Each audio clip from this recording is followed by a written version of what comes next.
Hello বন্ধুরা, কেমন আছো সবাই? আশা করি সবাই খুব ভালো আছো। আমিও খুব ভালো আছি। আমার জানো তো অনেক দিনের ইচ্ছে ছিল একটা নতুন সোনা দিয়ে গড়ানো শাঁখা বাঁধানো নেব। আমার যদিও আগে একটা আছে, কিন্তু একটা আমার নতুন নেবার ইচ্ছে ছিল। আমার স্কুলটাও এখন ছুটি পড়ে গেছে, আর খুব সামনে আমার বোনের মেয়ের অন্নপ্রাশন আসছে।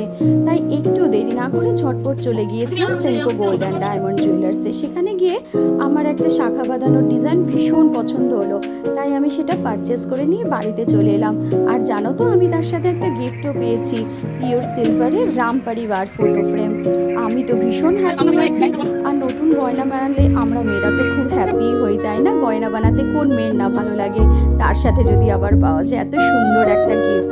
তোমরা দেখে বলো তো বন্ধুরা, আমার সোনা দিয়ে গড়ানো শাঁখা বাঁধানো এবং এই গিফটটা কেমন হয়েছে? থ্যাংক ইউ বন্ধুরা, সবাই খুব ভালো থেকো। Bye bye.